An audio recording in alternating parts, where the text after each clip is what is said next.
आज जी रेल्वेची दुर्दैवी घटना घडली, ज्याच्यात 13 लोकांचा अपघात झाला, 3 लोक अगोदरच मृत्युमुखी पडले आणि 10 उर्वरित जे लोक येत होते त्याच्यातली एकाचा देखील इथं हॉस्पिटलला येण्या अगोदर दुर्दैवी मृत्यू झाला.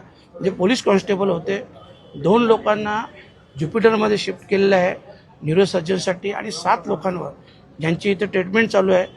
हे 7 लोक ज्यांच्यावर ट्रीटमेंट चालू आहेत ह्यांची परिस्थिती चांगली आहे, परंतु आवश्यकतेनुसार काही लोकांवर उद्या ऑपरेशन देखील केलं जाईल अशा प्रकारचं डॉक्टरांनी चर्चा केली.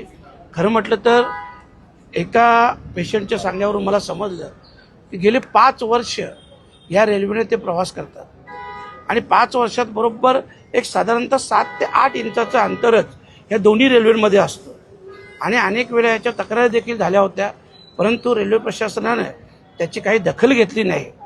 आणि आज दखल नाही घेतल्यामुळे आपण पाहिलं असेल या अगोदर देखील अनेक वेळा, कारण हा विषय 2-5 दिवसाचा, महिना 2 महिन्याचा नाही तर 5 वर्ष सतत हे अशा प्रकारचं चालू आहे. परंतु यावेळेस ते डायरेक्ट दोन्ही एकमेकाला टच झाले आणि ही दुर्दैवी घटना घडली.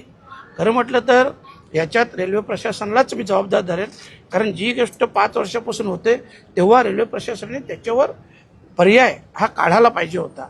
आणि आपल्या सगळ्यांच्या माहितीसाठी सांगतो की देशातील जो रेल्वेचा नफा आपण मोजतो या नफ्यामध्ये 50% पेक्षा अधिक म्हटलं तरी वावगं होणार नाही, हा महाराष्ट्रातून जातो.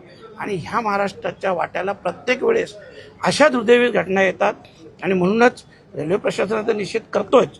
आणि त्यासोबतच मी येण्या अगोदर जे आपले GM असतील मीना साहेब आणि आदरणीय रेल्वेमंत्री साहेब असतील यांना देखील मी मेल केलेला आहे आणि या सगळ्या गोष्टी ज्या ज्या घटना घडतात त्या घटनांची त्या वेळेस पाहणी व्हायला हवी, त्याच्यावर योग्य तो उपाय व्हायला पाहिजे.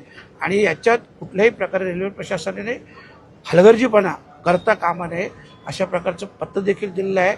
आणि संबंधित ज्याही अधिकाऱ्यांची अशा प्रकारे चुकी असेल त्या अधिकाऱ्यांवर कायदेशीर कारवाई व्हायला पाहिजे.